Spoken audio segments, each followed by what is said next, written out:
Okay, ಆತ್ಮೀಯ ವಿದ್ಯಾರ್ಥಿಗಳೇ, ನಾನು ನಿಮಗೆ ಹೋದ ಕ್ಲಾಸಲ್ಲಿ ಅದೇ ಈ ಹಿಂದಿನ ಕ್ಲಾಸ್ನಲ್ಲಿ ನಾನು ನಿಮಗೆ ಏನು ಹೇಳಿದ್ದೀನಿ ಅಂದರೆ, ಕರ್ನಾಟಕ ಇತಿಹಾಸ ಅಥವಾ ಕರ್ನಾಟಕ ಎಂಬ ಪದದ ಉಗಮ, ಕರ್ನಾಟಕ ಇತಿಹಾಸದ ಪ್ರಾಚೀನತೆ, ಅದರ ಕುರಿತು ನಾನು ಡಿಸ್ಕಸ್ ಮಾಡಿದ್ದೀನಿ.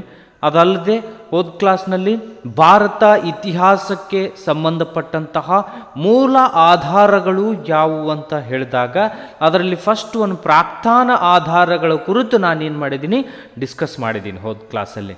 ಹೌದಾ?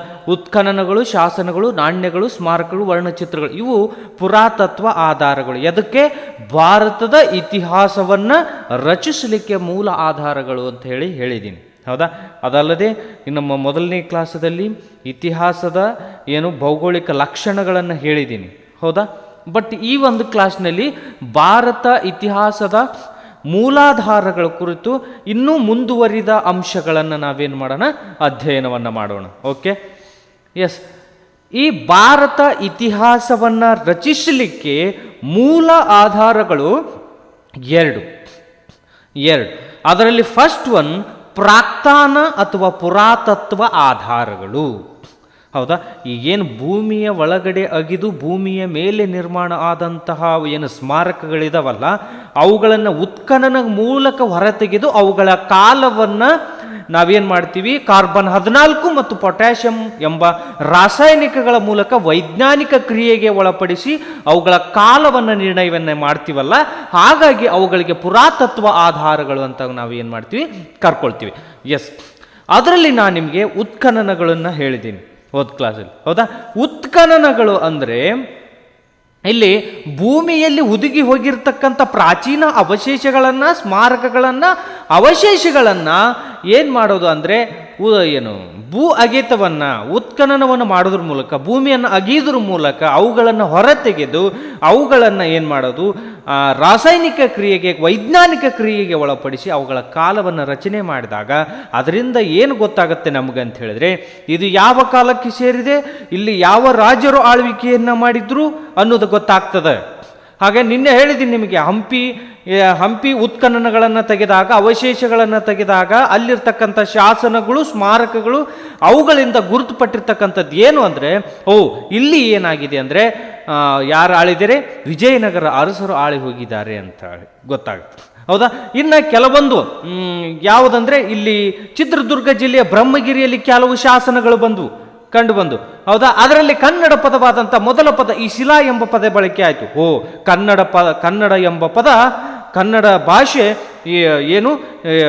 2600ಕ್ಕೂ ಹೆಚ್ಚು ವರ್ಷಗಳ ಹಿಂದಿನ ಇತಿಹಾಸವನ್ನು ಹೊಂದಿದೆ ಅಂತ ನಮಗೆ ಗೊತ್ತಾಯಿತು. ಹಾಗಾಗಿ ಉತ್ಖನನಗಳಿಂದ ನಮಗೆ ಪ್ರಮುಖವಾದಂಥ ಇತಿಹಾಸವನ್ನು ರಚಿಸಲಿಕ್ಕೆ ನಮಗೇನಾಗ್ತದೆ ಅಂದರೆ ಆಧಾರ ಆಗ್ತದೆ. ಹಾಗಾಗಿ ಉತ್ಖನನಗಳು ಕೂಡ ಪ್ರಮುಖ ಆಧಾರಗಳು ಭಾರತದ ಇತಿಹಾಸವನ್ನು ರಚಿಸಲಿಕ್ಕೆ. ಓಕೆ, ಶಾಸನಗಳು ಬರ್ತವೆ. ಶಾಸನ ಅಂದರೆ ಹೇಳಿದ್ದೀನಿ ನಿಮಗೆ, ರಾಜಾಜ್ಞೆ ಅಂಥೇಳಿ. ರಾಜ ಹೊರಡಿಸಿದ ಆಜ್ಞೆಗಳನ್ನು ಏನು ಮಾಡೋದು, ಶಾಸನಗಳಲ್ಲಿ ಬಂಡೆಗಳ ಮೇಲೆ ಅವನ ಮಂತ್ರಿಗಳು ಏನು ಮಾಡ್ತಾ ಇದ್ರು, ಅದನ್ನು ಕೆತ್ತಿಸ್ತಾ ಇದ್ರು. ಹೌದಾ? ಹಾಗಾಗಿ ಈ ಶಾಸನಗಳು ಕೂಡ ಇತಿಹಾಸವನ್ನು ರಚಿಸಲಿಕ್ಕೆ ಮೂಲ ಆಧಾರಗಳು. ಹೌದಾ? ಕಾರವೇಲನ ಹಾದಿಗುಂಪ ಶಾಸನ ಅಂತ ಬರ್ತದೆ. ಕಾರವೇಲನ ಒಡಿಸ್ಸಾದಲ್ಲಿ ಕಾರವೇಲನ ಹಾದಿಗುಂಪ ಶಾಸನ, ಇದು ಕಾರವೇಲನ ಇತಿಹಾಸವನ್ನು ಅಥವಾ ದಿಗ್ವಿಜಯಗಳನ್ನು ವಿವರಿಸ್ತದೆ. ಅದರಿಂದ ಗೊತ್ತಾಗತ್ತೆ ನಮಗೆ ಎಲ್ಲಿ ಒರಿಸ್ಸಾದಲ್ಲಿ ಕಾರವೇಲ ಎಂಬ ಅರಸ ಇದ್ದ ಅನ್ನೋದು. ಹೌದಾ? ಇನ್ನು ಮಸ್ಕಿಯಲ್ಲಿ ಶಾಸನ ಕಂಡು ಬರ್ತದ. ಆ ಮಸ್ಕಿಯಲ್ಲಿ ಅಶೋಕನನ್ನ ದೇವನಾಂ ಪ್ರಿಯದರ್ಶಿ ಅಶೋಕ ಅಂಥೇಳಿ ನಾವೇನು ಮಾಡಿದ್ವಿ, ಅಲ್ಲಿ ಆ ಒಂದು ಶಾಸನದಲ್ಲಿ ಕೆತ್ತಿದ್ದಾರೆ. ಕೆತ್ತಿದ್ರೆ ಅದರಿಂದ ಗೊತ್ತಾಗುತ್ತೆ ಅಶೋಕನು ಇಲ್ಲಿಯವರೆಗೂ ಕೂಡ ಆಳ್ವಿಕೆಯನ್ನು ಮಾಡಿದ್ದ ಅನ್ನೋದು ನಮಗೆ ಅದರ ಮೂಲಕ ಗೊತ್ತಾಗುತ್ತೆ. ಅದು ಅಷ್ಟೇ ಅಲ್ಲದೆ ಇನ್ನೂ ಹಲವಾರು, ಕರ್ನಾಟಕದಲ್ಲಿಯೇ 17ಕ್ಕೂ ಹೆಚ್ಚು ಶಾಸನಗಳು ಯಾರು ಅಂದ್ರೆ ಅಶೋಕನವಿದಾವೆ. ಅಷ್ಟೇ ಅಲ್ಲ, ವಿಜಯನಗರ ಅರಸರ ಶಾಸನಗಳು, ಕದಂಬರ ಕಾಲದ ಶಾಸನಗಳು, ಕದಂಬರ ಕಾಲದಲ್ಲಿ ಹಲ್ಮಿಡಿ ಶಾಸನ, ತಾಳಗುಂದ ಶಾಸನ, ಮಳವಳ್ಳಿ ಶಾಸನ, ಚಂದ್ರವಳ್ಳಿ ಶಾಸನ. ಹೌದಾ? ಮತ್ತೆ ವಿಜಯನಗರ ಸಾಮ್ರಾಜ್ಯಕ್ಕೆ ಬಂದರೆ ಅಲ್ಲಿ ಶ್ರೀಕೃಷ್ಣ ದೇವರಾಯನ ದಿಗ್ವಿಜಯಗಳನ್ನು ಹೊರಡಿಸುವ ಶಾಸನ. ಇನ್ನು ಇದಕ್ಕೆ ಹೊಯ್ಸಳರು ಬಂದರೆ ಹೊಯ್ಸಳರ ಕಾಲದಲ್ಲಿಯೂ ಕೂಡ ಹಲವಾರು ಶಾಸನಗಳು ಕಂಡು ಬಂದವು. ಗುಡ್ನಾಪುರ ಶಾಸನ, ಹಲವಾರು ಶಾಸನ ಕಂಡು ಬಂದವು. ಅವು ಏನು ಹೇಳ್ತಾವಂದರೆ ಅವರ ಆ ಒಂದು ದಿಗ್ವಿಜಯಗಳ ಕುರಿತು ಅವು ಏನು ವಿವರಿಸ್ತಾವಲ್ಲ, ಅವು ನಮ್ಗೆ ಇತಿಹಾಸವನ್ನು ರಚನೆ ಮಾಡಲಿಕ್ಕೆ ಏನಾಗ್ತದೆ, ಪ್ರಮುಖ ಆಧಾರ ಆಗುತ್ತೆ. ಹಾಗಾಗಿ ಇತಿಹಾಸವನ್ನು ರಚನೆ ಮಾಡಲಿಕ್ಕೆ ಶಾಸನಗಳು ಕೂಡ ಅಷ್ಟೇ ಪ್ರಮುಖವಾದದ್ದು. ಇನ್ನು ನಾಣ್ಯಗಳು ಕೂಡ ಇತಿಹಾಸವನ್ನು ರಚಿಸಲಿಕ್ಕೆ ಪ್ರಮುಖವಾಗಿರ್ತಕ್ಕಂಥದ್ದು. ಆದರೆ ನಾಣ್ಯಗಳ ಮೇಲೆ ಏನು ಚಿತ್ರಗಳನ್ನು ಅವರು ಟಂಕಿಸಿರ್ತಾರಲ್ಲ, ಅಚ್ಚು ಹಾಕ್ಸಿರ್ತಾರಲ್ಲ, ಅದರ ಆಧಾರದ ಮೇಲೆ ಇವು ಯಾವ ರಾಜ್ಯನಿಗೆ ಸೇರಿದು ಅನ್ನೋದು ಗೊತ್ತಾಗತ್ತೆ. ಹೌದಾ, ಅವರು ಅವರ ರಾಜ್ಯ ಲಾಂಛನವನ್ನು ಅದರ ಮೇಲೆ ಅಚ್ಚು ಹಾಕ್ಸಿರ್ತಾರೆ. ಅದ್ರ ಮೂಲಕ ನಮ್ಗೆ ಗೊತ್ತಾಗತ್ತೆ ಇವು ಈ ಕಾಲಕ್ಕೆ ಸೇರಿದು. ಹೌದಾ, ಇನ್ನು ಸಮುದ್ರಗುಪ್ತ ನಾಣ್ಯಗಳು ತಗೊಳ್ರಿ ನೀವು. ಸಮುದ್ರಗುಪ್ತ ಏನು ಮಾಡಿದಾನಂದರೆ ತನ್ನ ನಾಣ್ಯಗಳ ಮೇಲೆ ರುದ್ರವೀಣೆ ಮತ್ತು ಸಂಗೀತದ ವಾದ್ಯವನ್ನು ಆತೇನು ಮಾಡಿದಾನೆ, ಅದರ ಮೇಲೆ ಅಚ್ಚು ಹಾಕ್ಸಿದ್ದಾನೆ. ಅದರಿಂದ ಗೊತ್ತಾಗುತ್ತೆ ಸಮುದ್ರಗುಪ್ತನು ಸಂಗೀತ ಪ್ರಿಯನಾಗಿದ್ದ, ಇವು ಸಮುದ್ರಗುಪ್ತನ ನಾಣ್ಯಗಳು ಅನ್ನೋದು ಗೊತ್ತಾಗುತ್ತೆ. ಹಾಗಾಗಿ ನಾಣ್ಯಗಳೂ ಕೂಡ ಇತಿಹಾಸವನ್ನು ರಚಿಸಲಿಕ್ಕೆ ಪ್ರಮುಖ ಮೂಲ ಆಧಾರಗಳು ಅಂತ ನಾನು ಹೇಳ್ಬೋದು. ಹೌದಾ, ಸ್ಮಾರಕಗಳಲ್ಲಿ ನೀನು ಹೇಳಿದ್ದೀನಿ ನಿಮಗೆ, ಸ್ಮಾರಕಗಳು ಇತಿಹಾಸವನ್ನು ರಚಿಸಲಿಕ್ಕೆ ಪ್ರಮುಖ ಆಧಾರಗಳು. ಹೌದಾ, ಇತಿಹಾಸ ರಚನೆ ಆಗಬೇಕಾದ್ರೆ ಸ್ಮಾರಕಗಳೇ ಕಾರಣ. ಹೌದಾ, ಹಂಪಿಯಲ್ಲಿ ಎಲ್ಲ ಸ್ಮಾರಕಗಳನ್ನು ನೋಡಿದಾಗ ಗೊತ್ತಾಗುತ್ತೆ ಅಲ್ಲಿ ಶಾಸನಗಳು, ಆ ಸ್ಮಾರಕಗಳ ಸ್ಮಾರಕಗಳು ನಿರ್ಮಿಸುವಲ್ಲಿ ಬಳಸಿದಂಥ ಶೈಲಿಗಳು, ಚಿತ್ರಕಲಾಕೃತಿಗಳು, ಇವುಗಳನ್ನು ನೋಡಿದಾಗ ಅವು ಏನಾಗ್ತವು, ಅವು ಆಯಾ ಸಾಮ್ರಾಜ್ಯದ ಆರ್ಥಿಕ, ಆಡಳಿತಾತ್ಮಕ ಮತ್ತು ಸಾಮ್ರಾಜ್ಯದ ವ್ಯಾಪ್ತಿಯನ್ನು ವಿವರಿಸುವಲ್ಲಿ ನಮಗೆ ಪ್ರಮುಖ ಆಧಾರಗಳಾಗ್ತವೆ. ಅದಷ್ಟೇ ಅಲ್ಲದೆ ಈ ಸ್ಮಾರಕಗಳು ಇವತ್ತು ಜಗತ್ತಿನಾದ್ಯಂತ ಕೂಡ ಪ್ರಮುಖವಾಗಿ ಭಾರತದ ಬೆಳವಣಿಗೆಯನ್ನು, ಭಾರತದ ಸಂಸ್ಕೃತಿಯನ್ನು ಬಿಂಬಿಸುವಲ್ಲಿ ಪ್ರಮುಖವಾದ ಪಾತ್ರವನ್ನು ವಹಿಸಿವೆ. ಹಾಗಾಗಿ ಸ್ಮಾರಕಗಳು ಮೂಲ ಆಧಾರ. ಹಾಗೆ ಅದರಲ್ಲಿ ಸ್ಮಾರಕಗಳಲ್ಲಿ ಕೆತ್ತಿದಂಥ ವರ್ಣಚಿತ್ರಗಳೂ ಕೂಡ ನಮಗೆ ಪ್ರಮುಖ ಇತಿಹಾಸ ರಚಿಸಲಿಕ್ಕೆ ಆಧಾರಗಳು. ಅಂದರೆ ಆ ಒಂದು ಕಟ್ಟಡಗಳಲ್ಲಿ ಅವರು ತಮ್ಮ ಸಾಮ್ರಾಜ್ಯದಲ್ಲಿ ಇದ್ದಂಥ ಕೆಲವು ಪದ್ಧತಿಗಳನ್ನು ಶಿಲ್ಪಕಲೆಯಲ್ಲಿ ಕೆತ್ತಿರ್ತಾರೆ ಅವರು. ಹಾಗಾಗಿ ನಮಗೇನು ಗೊತ್ತಾಗುತ್ತೆ, ವಿಜಯನಗರ ಸಾಮ್ರಾಜ್ಯದಲ್ಲಿ ಈ ತೆರನಾದಂಥ ಆರ್ಥಿಕ ಪರಿಸ್ಥಿತಿ ಇತ್ತು, ಈ ತೆರನಾದಂಥ ನೃತ್ಯ ಪದ್ಧತಿ ಇತ್ತು ಅನ್ನೋದು ಈ ವರ್ಣಚಿತ್ರಗಳಿಂದ ಗೊತ್ತಾಗ್ತದೆ ನಮ್ಗೆ. ಹೌದಾ, ಆ ಉದಾಹರಣೆ ನಾನು ನಿಮ್ಗೆ ಹೇಳಿದೆ. ಅದು ಇಮ್ಮಡಿ ಪುಲಿಕೇಶಿಯು ತನ್ನ ಆಸ್ಥಾನಕ್ಕೆ ಅಮೀರ್ ಖುಸ್ರುನನ್ನು ಬರಮಾಡಿಕೊಂಡಿದ್ದ. ಈ ಬರಮಾಡಿಕೊಳ್ಳುವ ಚಿತ್ರ ಅಜಂತಾದ ಗುಹೆಗಳಲ್ಲಿ ಕಾಣ್ತೀವಿ ನಾವು. ಅದರಿಂದ ಗೊತ್ತಾಗತ್ತೆ ಇಮ್ಮಡಿ ಪುಲಿಕೇಶಿ ವಿದೇಶದಲ್ಲಿಯೂ ಕೂಡ ಸಂಪರ್ಕವನ್ನು ಹೊಂದಿದ್ದ, ಅಮೀರ್ ಖುಸ್ರುವಿನೊಡನೆ ಸಂಪರ್ಕ ಹೊಂದಿದ್ದ ಅನ್ನೋದು ನಮಗೆ ಗೊತ್ತಾಗುತ್ತೆ ವರ್ಣಚಿತ್ರಗಳಿಂದ. ಹಾಗಾಗಿ ಇತಿಹಾಸವನ್ನು ರಚಿಸಲಿಕ್ಕೆ ವರ್ಣಚಿತ್ರಗಳು ಕೂಡ ಪ್ರಮುಖ ಆಧಾರ. ಇನ್ನು ನೆಕ್ಸ್ಟ್ ಎರಡನೇದು ಪಾಯಿಂಟ್ ಮೇನ್ ಅಂದರೆ ಸಾಹಿತ್ಯ ಆಧಾರಗಳು. ಮೇನ್ ಇಂಪಾರ್ಟೆಂಟ್ ರೀ. ಇತಿಹಾಸವನ್ನು ರಚಿಸಲಿಕ್ಕೆ ಮೂಲ ಆಧಾರ ಸ್ತಂಭಗಳು ಕೂಡ ಇವು ಕೂಡ ಹೌದು. ಯಾವುವು? ಸಾಹಿತ್ಯ ಆಧಾರಗಳು. ಈ ಸಾಹಿತ್ಯ ಆಧಾರಗಳನ್ನು ನಾವು ಎರಡು ಭಾಗಗಳನ್ನಾಗಿ ವಿಂಗಡಣೆಯನ್ನು ಮಾಡ್ಕೋತೀವಿ. ಒಂದು ದೇಶೀಯ ಸಾಹಿತ್ಯ ಆಧಾರಗಳು, ಇನ್ನೊಂದು ವಿದೇಶಿ ಸಾಹಿತ್ಯ ಆಧಾರಗಳಂತೇಳಿ. ಅದರಲ್ಲಿ ಫಸ್ಟ್ ಒನ್ ಬರೋದಾದರೆ ದೇಶೀಯ ಸಾಹಿತ್ಯ ಆಧಾರಗಳು. ಅಂದರೆ ನಮ್ಮ ದೇಶದ ಸಾಹಿತ್ಯಗಾರರು ಬರೆದಂತಹ ಬರವಣಿಗೆಗಳು ಏನಿದವಲ್ಲ, ಅವುಗಳನ್ನು ದೇಶೀಯ ಸಾಹಿತ್ಯ ಆಧಾರಗಳಂತ ನಾವು ಕರಿತೀವಿ.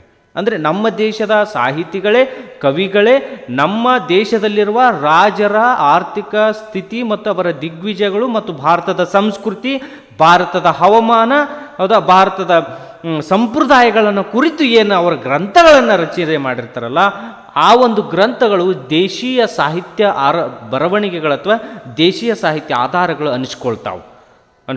ಹಾಗಾಗಿ ಇತಿಹಾಸವನ್ನು ರಚನೆ ಮಾಡಲಿಕ್ಕೆ ನಮ್ಮ ದೇಶೀಯ ಸಾಹಿತ್ಯ ಆಧಾರಗಳು ಕೂಡ ಪ್ರಮುಖವಾದದ್ದು. ಹೌದಾ, ಈ ದೇಶೀಯ ಸಾಹಿತ್ಯ ಆಧಾರಗಳಲ್ಲಿ ನಾವು ಎಕ್ಸಾಂಪಲ್ ನಿಮಗೆ ಹೇಳೋದಾದರೆ, ಹಿಂದೆ ನಾವು ಪ್ರಾಚೀನ ಕಾಲದಿದ್ದಂಥ ರಾಮಾಯಣ ಮತ್ತು ಮಹಾಭಾರತಗಳು ಕೂಡ ರಾಮಾಯಣದ ಇಡೀ ರಾಮಾಯಣ ಯುದ್ಧದ ರಾಮಾಯಣದ ಕಥೆಯನ್ನು ನಮಗೆ ಹೇಳ್ತದಲ್ಲ, ಅದನ್ನು ರಚನೆ ಮಾಡಿದವರು ಯಾರಂದರೆ ವಾಲ್ಮೀಕಿ ಮಹರ್ಷಿಗಳು. ಅದು ರಾಮಾಯಣದ ಪಾತ್ರಗಳನ್ನು ಸಂಪೂರ್ಣ ರಾಮಾಯಣ ನಮಗೆ ಇತಿಹಾಸವನ್ನು ತಿಳಿಸ್ಕೊಡ್ತದೆ. ಹಾಗಾಗಿ ಅದು ಕೂಡ ನಮಗೆ ಇತಿಹಾಸವನ್ನು ರಚಿಸಲಿಕ್ಕೆ ಮೂಲ ಆಧಾರ. ಅದಷ್ಟೇ ಅಲ್ಲದೆ ವ್ಯಾಸರಾಯರು ಬರೆದಂಥ ಮಹಾಭಾರತ ಆಗಿರ್ಬೋದು, ಮತ್ತು ವೇದಗಳ ಕಾಲದಲ್ಲಿ ರಚನೆಯಾಗಿರ್ತಕ್ಕಂಥ ಬ್ರಾಹ್ಮಣಕಗಳು, ಆಮೇಲೆ ಉಪನಿಷತ್ತುಗಳು, ವೇದಗಳು, ಇವೆಲ್ಲವೂ ಕೂಡ ದೇಶೀಯ ಸಾಹಿತ್ಯ ಆಧಾರಗಳಿವೆ. ಹೌದಾ, ಋಗ್ವೇದ, ಯಜುರ್ವೇದ, ಸಾಮವೇದ, ಅಥರ್ವಣ ವೇದ ಇವು ಬರವಣಿಗೆಗಳೇನಿದಾವಲ್ಲ ಆಯಾ ಕಾಲದ ಸಾಮಾಜಿಕ ಧಾರ್ಮಿಕ ಸಂಪ್ರದಾಯಗಳನ್ನು ಅವುಗಳನ್ನು ವಿವರಣೆಯನ್ನು ಒಳಗೊಂಡವು. ಹಾಗಾಗಿ ಅವುಗಳು ದೇಶೀಯ ಸಾಹಿತ್ಯ ಅಥವಾ ಇತಿಹಾಸವನ್ನು ರಚಿಸಲಿಕ್ಕೆ ಮೂಲ ಆಧಾರಗಳು. ಅವು ನಮ್ಮ ಭಾರತದಲ್ಲಿ ರಚಿಸಿದಂತಹ ಕಾಲಘಟ್ಟದಲ್ಲಿ ರಚಿಸಿದಂಥ ಒಂದು ಬರವಣಿಗೆಗಳು ಯಾವುವು? ವೇದಗಳು, ಬ್ರಾಹ್ಮಣಕಗಳು, ಉಪನಿಷತ್ತುಗಳು.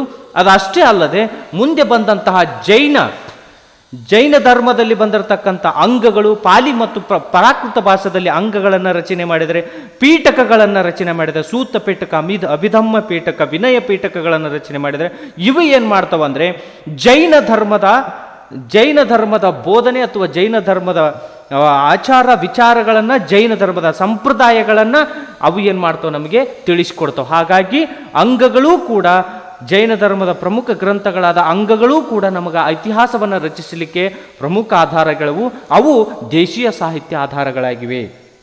ಹೌದಾ? ಎಸ್. ಇನ್ನು ಅದಷ್ಟೇ ಅಲ್ಲದೆ ಬುದ್ಧನ ಕಾಲದಲ್ಲಿ ಪಾಲಿ ಮತ್ತು ಪ್ರಾಕೃತ ಭಾಷೆಯಲ್ಲಿ ಅವನು ಬೋಧನೆಗಳನ್ನು ಕೈಗೊಂಡ. ಆ ಬೋಧನೆಗಳನ್ನು ಆತನ ಅನುಯಾಯಿಗಳು ಏನು ಮಾಡಿದ್ರು? ಬರವಣಿಗೆಗಳಲ್ಲಿ, ಗ್ರಂಥಗಳಲ್ಲಿ ಬರೆದ್ರು. ಹೌದಾ? ಪಾಲಿ ಭಾಷೆಯಲ್ಲಿ ಬರೆದ್ರು. ಅವು ಜನಸಾಮಾನ್ಯರು ಆಡುವ ಭಾಷೆಯಲ್ಲಿ ಅವುಗಳನ್ನೇನು ಮಾಡಿದ್ರು? ಬರೆದ್ರು. ಅದರಿಂದ ಏನಾಗುತ್ತಂದರೆ ನಮ್ಮ ಭಾರತ ಬೌದ್ಧ ಧರ್ಮದ ಇತಿಹಾಸ ನಮ್ಗೆ ಗೊತ್ತಾಗ್ತದೆ. ಬೌದ್ಧ ಧರ್ಮದ ಇತಿಹಾಸ ಹೇಗಿತ್ತು ಅನ್ನೋದು ಗೊತ್ತಾಗ್ತದೆ. ಓಕೆ. ಇನ್ನು ದೇಶೀಯ ಬರವಣಿಗೆಗಳಲ್ಲೇ ಮತ್ತೊಂದು ಪ್ರಮುಖವಾದದ್ದಂದರೆ ಕೌಟಿಲ್ಯನ ಅರ್ಥಶಾಸ್ತ್ರ. ಏನ್ರಿ? ಕೌಟಿಲ್ಯನ ಅರ್ಥಶಾಸ್ತ್ರ ಬರ್ತದ. ಅಶ್ವಘೋಷನ ಬುದ್ಧ ಚರಿತೆ ಬರ್ತದ. ಇದು ಕೂಡ ಅಶ್ವಘೋಷನ ಬುದ್ಧ ಚರಿತೆ ಕನಿಷ್ಕನ ದಿಗ್ವಿಜಯಗಳನ್ನು ಹೇಳ್ತದ. ಕೌಟಿಲ್ಯನ ಅರ್ಥಶಾಸ್ತ್ರ ಮೌರ್ಯ ಸಾಮ್ರಾಜ್ಯದ ರಾಜ್ಯಾಡಳಿತವನ್ನು ಹೇಳ್ತದ. ಇದರಿಂದ ನಮಗೆ ಇತಿಹಾಸವನ್ನು ರಚಿಸಲಿಕ್ಕೆ ಮೂಲ ಆಧಾರ ಆಗಿವೆ. ಹೌದಾ? ಪಾಣಿನಿಯ ಅಷ್ಟಾಧ್ಯಾಯ ಕೃತಿ, ಮಹಾಭಾಷ್ಯ, ಪತಂಜಲಿಯ ಯೋಗ ಸೂತ್ರ. ಹೌದಾ? ಇವೆಲ್ಲ ಕೃತಿಗಳು ನಾನು ನಿಮಗೆ ಜಸ್ಟ್ ಎಕ್ಸಾಂಪಲ್ ಹೇಳಿದೆ. ಸಾಕಷ್ಟು ಕೃತಿಗಳಿದಾವ್ರಿ. ಹೌದಾ? ಬಾಣಭಟ್ಟನ ಹರ್ಷಚರಿತ ಬರೆದಿದ್ದಾನೆ, ಹರ್ಷವರ್ಧನ ದಿಗ್ವಿಜಯಗಳನ್ನು ಕುರಿತು. ಅದು ಹರ್ಷವರ್ಧನನ ಇತಿಹಾಸವನ್ನು ರಚಿಸಲಿಕ್ಕೆ, ಹರ್ಷವರ್ಧನ ಇತಿಹಾಸವನ್ನು ಕಂಡುಕೊಳ್ಳಿಕ್ಕೆ ಮೂಲ ಆಧಾರದು. ಹೌದಾ? ಇನ್ನು ಅಷ್ಟೇ ಅಲ್ಲದೆ ವಿಜಯನಗರ ಸಾಮ್ರಾಜ್ಯದಲ್ಲಿ ಸಾಕಷ್ಟು ಕವಿಗಳಿದ್ದಾರೆ. ಆ ಒಂದು ಕವಿಗಳು ಬರೆದಂತ, ಹೌದಾ, ಯಾರಂದ್ರೆ ವಿಜಯನಗರ ಸಾಮ್ರಾಜ್ಯ ಶ್ರೀಕೃಷ್ಣ ದೇವರಾಯನ ಆಸ್ಥಾನದಲ್ಲಿ ಅಷ್ಟದಿಗ್ಗಜರಿದ್ರು. ಆ ಅಷ್ಟದಿಗ್ಗಜರು ಬರೆದಂಥ ಕೃತಿಗಳು ಏನಿದಲ್ಲ ಅವ ಎಲ್ಲ ಕೃತಿಗಳು ವಿಜಯನಗರದ ಸಾಮ್ರಾಜ್ಯದ ಆರ್ಥಿಕ ಪರಿಸ್ಥಿತಿ, ಸಾಮಾಜಿಕ ಪರಿಸ್ಥಿತಿ, ಆ ಅರಸರ ವಂಶಾವಳಿಯನ್ನು ಕುರಿತು ನಮಗೆ ತಿಳ್ಕೊಳ್ಳಿಕ್ಕೆ ಪ್ರಮುಖ ಆಧಾರಗಳಾಗಿವೆ. ಹೌದಾ? ಅದಷ್ಟೇ ಅಲ್ಲದೆ ಕಾಳಿದಾಸನ ಕೃತಿಗಳು, ಭಾರತದ ಶೇಕ್ಸ್ಪಿಯರ್ ಎಂದೇ ಕರೆಸಿಕೊಂಡಂತಹವನು ಕಾಳಿದಾಸ. ಆ ಕಾಳಿದಾಸನು ರಚಿಸಿದಂತಹ ಶಾಕುಂತಲ ಎಂಬ ನಾಟಕ ಏನಾಗ್ತದ ಅದು ನಮಗ ಇತಿಹಾಸವನ್ನು ರಚಿಸಲಿಕ್ಕೆ ಮೂಲ ಆಧಾರ. ಮಾಳವಿಕಾಗ್ನಿಮಿತ್ರ, ರಘುವಂಶ, ಮೇಘದೂತ ಎಂಬ ಕೃತಿಗಳನ್ನು ಬರೆದಿದ್ದಾನೆ. ಆ ಕೃತಿಗಳಲ್ಲಿ ಭಾರತ ಇತಿಹಾಸದ ಹವಾಮಾನದ ಮತ್ತು ಗುಪ್ತರ ಕಾಲದ ಸಾಮಾಜಿಕ ಆರ್ಥಿಕ ಪರಿಸ್ಥಿತಿಗಳನ್ನು ಅವನೇನು ಮಾಡಿದ್ದಾನೆ, ವಿವರಿಸಿದ್ದಾನೆ. ಆದ್ರಿಂದ ಏನಾಗುತ್ತೆ, ಆ ದೇಶೀಯ ಬರವಣಿಗೆಗಳಿಂದ ಇತಿಹಾಸವನ್ನು ರಚಿಸಲಿಕ್ಕೆ ಮೂಲ ಆಧಾರವಾಗಿ ಅದು ನಮಗೆ. ಹಾಗಾಗಿ ನಿಮಗೆ ಈ ದೇಶೀಯ ಸಾಹಿತ್ಯ ಆಧಾರಗಳು ಅಂದ್ರೆ ಫಸ್ಟ್ ಗೊತ್ತಿರಲಿ, ನಮ್ಮ ದೇಶೀಯ ಕವಿಗಳು ಬರೆದಂತಹ ಕೃತಿಗಳು, ಗ್ರಂಥಗಳು, ವೇದಗಳು, ಉಪನಿಷತ್ತುಗಳು ಏನಿದಾವಲ್ಲ ಇವಾಗ ನಾವು ದೇಶೀಯ ಬರವಣಿಗೆಗಳಿದೆ. ಇವು ನಮ್ಮ ದೇಶೀಯ ಸಾಹಿತಿಗಳೇ ಬರೆದಂಥ ಬರವಣಿಗೆಗಳು. ಎಸ್. ಎರಡನೇದನ್ನ ನೋಡೋದಾದ್ರೆ ವಿದೇಶಿ ಸಾಹಿತ್ಯ ಬರವಣಿಗೆಗಳು. ವಿದೇಶಿ ಸಾಹಿತ್ಯ ಬರವಣಿಗೆಗಳು ಅಂದ್ರೆ ದೇಶೀಯವಲ್ಲದ ವಿದೇಶಿಯ ಸಾಹಿತಿಗಳು ಭಾರತಕ್ಕೆ ಬಂದು ಭಾರತದ ನೈಸರ್ಗಿಕತೆಗೆ ಅವರು ಆಕರ್ಷಣೆಗೊಂಡು ಭಾರತದಲ್ಲಿ ತಾವು ಅನುಭವಿಸಿದ, ನೋಡಿದ ಎಲ್ಲ ಒಂದು ವಿಷಯವನ್ನ ಬರವಣಿಗೆಗಳ ಮೂಲಕ ಅವರು ತಮ್ಮ ಗ್ರಂಥಗಳಲ್ಲಿ ಏನು ಮಾಡ್ತಾರೆ, ಉಲ್ಲೇಖ ಮಾಡ್ತಾರೆ. ಅವು ಏನು ಮಾಡ್ತಾವು, ನಮ್ಮ ಭಾರತದ ಇತಿಹಾಸವನ್ನು ರಚಿಸಲಿಕ್ಕೆ ಮೂಲ ಆಧಾರವಾಗಿವೆ. ಹಾಗಾಗಿ ಇವಕ್ಕೆ ನಾವೇನಂತೀವಿ, ವಿದೇಶಿ ಸಾಹಿತ್ಯ ಬರವಣಿಗೆಗಳು. ಇನ್ನೇನು ಹೇಳ್ತೀನಿ ನೋಡ್ರಿ, ವಿದೇಶಿ ಸಾಹಿತ್ಯ ಬರವಣಿಗೆಗಳಂದ್ರೆ ಭಾರತದ ಬೌದ್ಧಿಕ ಆರ್ಥಿಕ ಪರಿಸ್ಥಿತಿ, ಹವಾಮಾನ ಆಮೇಲೆ ಇಲ್ಲಿನ ರಾಜ್ಯರ ಆಳ್ವಿಕೆ, ಇಲ್ಲಿನ ಸ್ಮಾರಕಗಳನ್ನು ನೋಡಿ ಇದಕ್ಕೆ ಆಕರ್ಷಣೆಗೊಂಡು ಅವುಗಳನ್ನು ಇಲ್ಲಿ ಕಂಡಂತ ತಮ್ಮ ಅನುಭವಗಳನ್ನು ಬರವಣಿಗೆಗಳ ಮೂಲಕ ತಮ್ಮ ಕೃತಿಗಳಲ್ಲಿ ಅವ್ರು ಏನು ಮಾಡ್ತಾರೆ, ರಚಿಸ್ತಾರಲ್ಲ, ಕೃತಿಗಳ ರೂಪದಲ್ಲಿ ರಚಿಸ್ತಾರಲ್ಲ, ಅವು ಏನಾಕವಂದ್ರೆ ವಿದೇಶಿ ಬರವಣಿಗೆಗಳಾಗ್ತಾವೆ. ಅಂದರೆ ವಿದೇಶಿಯರು ಬರೆದಂತ ಇಲ್ಲಿ ಬಂದು ಅವರು ಕಂಡಂತಹ ಅನುಭವಗಳನ್ನು ತಮ್ಮ ಗ್ರಂಥಗಳಲ್ಲಿ ಉದಾಹರಣೆಗೆ ತಗೊಳ್ಳೋದಾದ್ರೆ ಮೆಗಸ್ತನಿಸನ ಇಂಡಿಕಾ. ಮೆಗಸ್ತನಿಸನ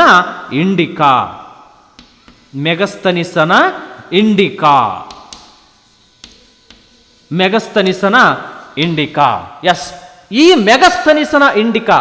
ಮೆಗಸ್ತನಿಸನು ಅನ್ನೋನು ಚೀನಿ ಯಾತ್ರಿಕ, ಚೀನಾದಿಂದ ಬಂದವನು ಇವನು. ಮೆಗಸ್ತನಿಸನು ಇವನು ಏನ್ ಮಾಡಿದಾರೆ ಅಂದ್ರೆ ಮೌರ್ಯರ ಕಾಲದಲ್ಲಿ ಬಂದಿದ್ದಾನೆ. ಹೌದಾ, ಮೌರ್ಯ ಸಾಮ್ರಾಜ್ಯ ಇತ್ತಲ್ಲ, ಚಂದ್ರಗುಪ್ತ ಮೌರ್ಯ ಇದ್ದಾನಲ್ಲ, ಅವನ ಕಾಲದಲ್ಲಿ ಯಾರು ಮೆಗಸ್ತನಿಸನು ಭಾರತಕ್ಕೆ ಭೇಟಿ ನೀಡಿದ ಮೌರ್ಯ ಸಾಮ್ರಾಜ್ಯದ ಆಸ್ಥಾನಕ್ಕೆ ಬಂದು ಮೌರ್ಯ ಸಾಮ್ರಾಜ್ಯದ ಬೆಳವಣಿಗೆ, ಇತಿಹಾಸ ಮತ್ತು ಇಲ್ಲಿನ ರಾಜರ ಸಂಸ್ಕೃತಿ ಆಚಾರಗಳನ್ನು ಕಂಡು ಅವನೇನ್ ಮಾಡಿದಾನೆ ಅಂದ್ರೆ ತನ್ನ ಗ್ರಂಥಗಳಲ್ಲಿ ಬರೆದಿದ್ದಾನೆ. ಇದರಿಂದ ನಮ್ಗೆ ಇತಿಹಾಸವನ್ನು ರಚಿಸಲಿಕ್ಕೆ ಗೊತ್ತಾಗತ್ತೆ. ಯಾಕಂದ್ರೆ ಈ ಇಂಡಿಕಾ ಕೃತಿಯಲ್ಲಿ ಮೌರ್ಯ ಸಾಮ್ರಾಜ್ಯದ ರಾಜರ ಸಾಧನೆಗಳು, ಆ ಒಂದು ಮೌರ್ಯ ಸಾಮ್ರಾಜ್ಯದ ಆರ್ಥಿಕ ಮತ್ತು ಆಡಳಿತ ಎಲ್ಲವನ್ನ ಈತ ಏನ್ ಮಾಡಿದ್ದಾನೆ, ಈ ಒಂದು ಗ್ರಂಥದಲ್ಲಿ ತೋರಿಸಿದ್ದಾನೆ, ಅಂದ್ರೆ ಉಲ್ಲೇಖ ಮಾಡಿದ್ದಾನೆ, ಈ ಗ್ರಂಥದಲ್ಲಿ ಅಳವಡಿಕೆ ಮಾಡಿದ್ದಾನೆ. ಅದರಿಂದ ನಮಗೆ ಇತಿಹಾಸವನ್ನ ರಚಿಸಲಿಕ್ಕೆ ಮೂಲ ಆಧಾರ ಕೂಡ ಇದು ಒಂದಾಯ್ತು. ಹಾಗಾಗಿ ಇದು ವಿದೇಶಿಯ ಈ ಚೀನಾ ಯಾತ್ರಿಕ ಬರೆದಂತಹ ಇಂಡಿಕಾ ಕೃತಿ. ಇನ್ನ ಅದೇ ಅಲ್ಲದೆ ಇಲ್ಲಿ ಹುಯನ್ ಸಾಂಗ್ ಅನ್ನೋನು ಬರ್ತಾನೆ. Hyun song.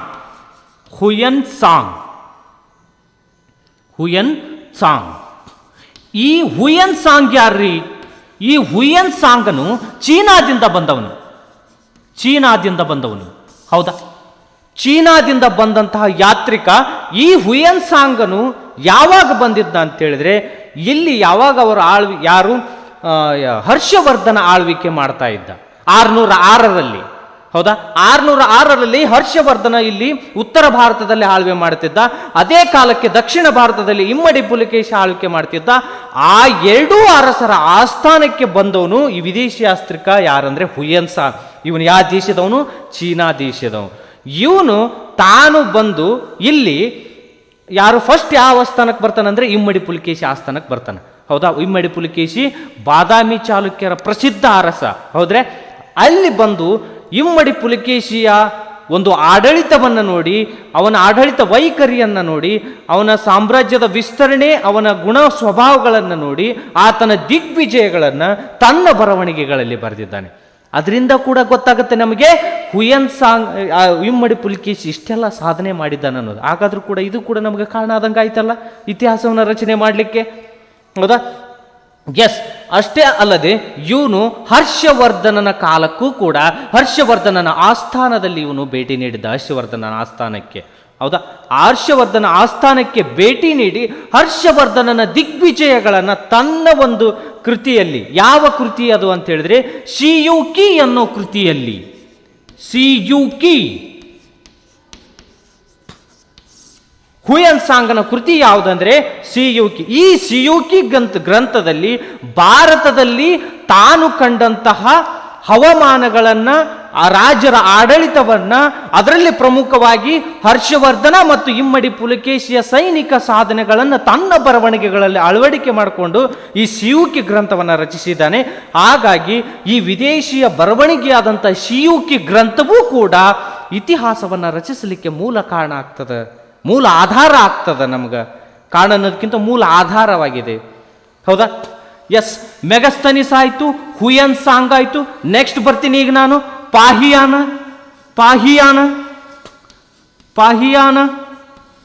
ಇವನು ಕೂಡ ಚೀನಾ ಯಾತ್ರಿಕ. ಹೌದಾ, ಪಾಹಿಯಾನ ಚೀನಾ ಯಾತ್ರಿಕನಾಗಿದ್ದಾನೆ. ಇವನು ಯಾರ ಕಾಲಕ್ಕೆ ಬಂದಿದ್ದ ಅಂದ್ರೆ, ಇವನು ಬಂದ ಸಂದರ್ಭದಲ್ಲಿ ಇಲ್ಲಿ ಯಾರು ಆಳ್ತಾ ಇದ್ರು ಅಂದ್ರೆ ಎರಡನೇ ಚಂದ್ರಗುಪ್ತ ಆಳ್ತಾ ಇದ್ದ. ಎರಡನೇ ಚಂದ್ರಗುಪ್ತ. ಈ ಎರಡನೇ ಚಂದ್ರಗುಪ್ತ ಯಾರ್ರಿ ಅಂತ ಕೇಳಿದ್ರೆ ಗುಪ್ತರ ಪ್ರಸಿದ್ಧ ದೊರೆ ಯಾರಂದ್ರೆ ಎರಡನೇ ಚಂದ್ರಗುಪ್ತ. ಈ ಎರಡನೇ ಚಂದ್ರಗುಪ್ತನ ಅಧಿಕಾರಾವಧಿಯಲ್ಲಿ ಚೀನಾ ಯಾತ್ರಿಕನಾದಂತಹ ಪಾಹಿಯಾನನು ಈ ಒಂದು ದೇಶಕ್ಕೆ, ನಮ್ಮ ದೇಶಕ್ಕೆ ಭೇಟಿ ನೀಡ್ತಾನೆ.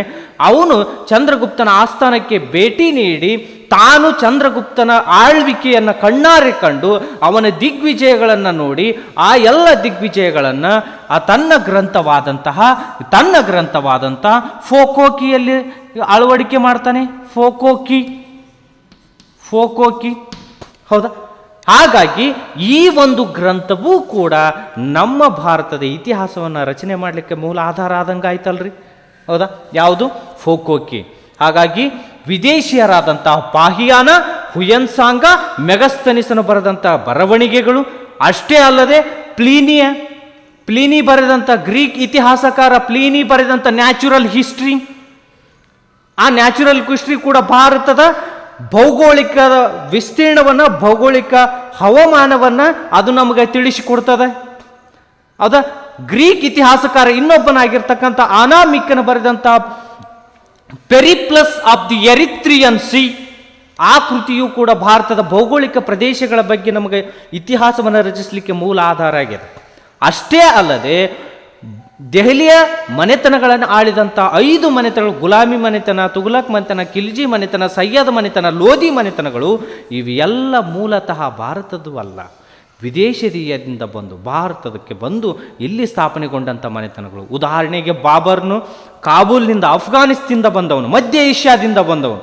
ಅವನು ಇಲ್ಲಿ ಬಂದು ಆಳ್ವಿಕೆಯನ್ನು ಪ್ರಾರಂಭ ಮಾಡಿ ತಾನು ಇಲ್ಲಿ ಕಂಡಂಥ ಹವಾಮಾನಗಳನ್ನು, ಆತೇನು ಹವಾಮಾನದ ವೈಪರೀತ್ಯ, ತನ್ನ ದಿಗ್ವಿಜಯಗಳನ್ನು, ಇಲ್ಲಿ ತಾನು ನಿರ್ಮಿಸಿದಂಥ ಸ್ಮಾರಕಗಳು ಅವೆಲ್ಲವನ್ನ ತನ್ನ ಗ್ರಂಥವಾದ, ತನ್ನ ಆತ್ಮಕಥನವಾದಂತಹ ಬಾಬರ್ ನಾಮದಲ್ಲಿ ಅವನೇನು ಮಾಡಿದಾನೆ? ಅಳವಡಿಕೆಯನ್ನು ಮಾಡಿದ್ದಾನೆ. ಬಾಬರ್ ನಾಮ, ಇದು ಬಾಬರ್ನು ಬರೆದಂಥ ಆತ್ಮಕಥನ. ಭಾರತದಲ್ಲಿ ತಾನು ಕಂಡಂತಹ ಎಲ್ಲ ಅನುಭವಗಳನ್ನು ಬಾಬರ್ ನಾಮದಲ್ಲಿ ಅವನು ರಚಿಸಿದ್ದಾನೆ. ಹಾಗಾಗಿ ಇದು ಕೂಡ ಇತಿಹಾಸವನ್ನು ರಚಿಸಲಿಕ್ಕೆ ಮೂಲ ಆಧಾರವಾಗಿದೆ ನಮಗೆ. ಅಷ್ಟೇ ಅಲ್ಲದೆ ಇನ್ನು ನಂತರ ಬಂದಂಥ ಹುಮಾಯೂನ್ ನಾಮ, ನಂತರ ಬಂದಂಥ ಜಹಾಂಗೀರನು ತನ್ನ ಆತ್ಮಕಥೆಯಲ್ಲಿ ಜಹಾಂಗೀರ್ ನಾಮ, ಅದಲ್ಲದೆ ನಂತರ ಬಂದಂಥ ಅಕ್ಬರ್ನ ಆಸ್ಥಾನದ ಪ್ರಮುಖ ಕವಿಯಾದಂಥ ಅಬುಲ್ ಫಜಲ್ ಅನ್ನು ಬರೆದಂಥ ಅಕ್ಬರ್ ನಾಮ. ಇದು ಅಕ್ಬರ್ನ ದಿಗ್ವಿಜಯಗಳು, ಅಕ್ಬರ್ನ ಸಾಮ್ರಾಜ್ಯದ ವ್ಯಾಪ್ತಿ, ಅಕ್ಬರ್ನ ನಿರ್ಮಿಸಿದ ಸ್ಮಾರಕಗಳು, ಅಕ್ಬರ್ ನಿರ್ಮಿಸಿದ ಹೊಸ ರಾಜಧಾನಿ ಫತೇಪುರ್ ಸಿಕ್ರಿಯ ಬಗ್ಗೆ ನಮಗೆ ಪ್ರಮುಖ ಇತಿಹಾಸವನ್ನು, ಅದೆಲ್ಲ ಇತಿಹಾಸವನ್ನು ನಮಗೆ ತಂದಿಡುತ್ತೆ. ಹಾಗಾಗಿ ವಿದೇಶಿಯರೂ ಕೂಡ ಇಲ್ಲಿ ಬಂದು ತಾವು ಕಂಡಂಥ ಅನುಭವಗಳನ್ನು ಲೇಖನ ರೂಪದಲ್ಲಿ, ಗ್ರಂಥಗಳ ರೂಪದಲ್ಲಿ ಏನು ರಚಿಸಿದ್ದಾರಲ್ಲ, ಅವು ನಮಗೆ ಇತಿಹಾಸವನ್ನು ರಚಿಸಲಿಕ್ಕೆ, ಭಾರತದ ಇತಿಹಾಸವನ್ನು ರಚಿಸಲಿಕ್ಕೆ ಮೂಲ ಆಧಾರಗಳಾಗಿವೆ. ಹಾಗಾಗಿ ಈ ವಿದೇಶಿಯ ಸಾಹಿತ್ಯನೂ ಕೂಡ ನಮಗೆ ಇಂಪಾರ್ಟೆಂಟ್ ಭಾರತದ ಇತಿಹಾಸವನ್ನು ರಚಿಸಲಿಕ್ಕೆ. ಓಕೆ, ಹಾಗಾದರೆ ಈ ಕ್ಲಾಸ್ನಲ್ಲಿ ನಾವು ಏನು ಮಾಡಿದ್ವಿ? ಇವಾಗ ಭಾರತ ಇತಿಹಾಸದ ಮೂಲಾಧಾರಗಳನ್ನು ಅಧ್ಯಯನ ಮಾಡಿದ್ವಿ. ಅದರಲ್ಲಿ 2 ಪ್ರಾಕ್ತನ ಅಥವಾ ಪುರಾತತ್ವ ಆಧಾರಗಳು, ಎರಡನೇದು ಸಾಹಿತ್ಯ ಆಧಾರಗಳು. ಹೌದಾ? ಪ್ರಾಕ್ತನ ಅಥವಾ ಪುರಾತತ್ವ ಆಧಾರಗಳಲ್ಲಿ ಉತ್ಖನನಗಳು, ಶಾಸನಗಳು, ನಾಣ್ಯಗಳು, ಹೌದಾ, ಸ್ಮಾರಕಗಳು, ವರ್ಣಚಿತ್ರಗಳು ಪಾಯಿಂಟ್ಸ್ ಬರ್ತಾವೆ. ಇನ್ನು ಸಾಹಿತ್ಯ ಆಧಾರಗಳಲ್ಲಿ ದೇಶೀಯ ಸಾಹಿತ್ಯ ಯಾರ್ಯಾರು ಅಂತ ಎಕ್ಸಾಂಪಲ್ ಕೂಡ ನಮ್ಗೆ ಕೊಟ್ಟೆ, ನಾನು ವಿವರಣೆಯನ್ನು ಹೇಳಿದೆ. ಇನ್ನು ನೆಕ್ಸ್ಟು ವಿದೇಶಿಯ ಸಾಹಿತ್ಯ. ಈ 2 ಪ್ರಕಾರದ ಸಾಹಿತ್ಯಗಳು ಬರ್ತವೆ. ಹಾಗಾಗಿ ಇವುಗಳನ್ನು ಇಂಪಾರ್ಟೆಂಟು, ಇದರಲ್ಲಿ ನಿಮಗೆ ಕ್ವಶನ್ ಇದ್ದೇ ಇರುತ್ತೆ. ಹಾಗಾಗಿ ಇದನ್ನು ಚೆನ್ನಾಗಿ ಓದ್ಕೊಳ್ಳಿ. ಅದನ್ನ ನಂತರ ನೆಕ್ಸ್ಟ್ ಏನು ಬರ್ತದೆ ಆ ಚಾಪ್ಟರ್ನ ನಂತರದ ಕ್ಲಾಸ್ನಲ್ಲಿ ನಾವು ಹೇಳೋಣ. ಓಕೆ.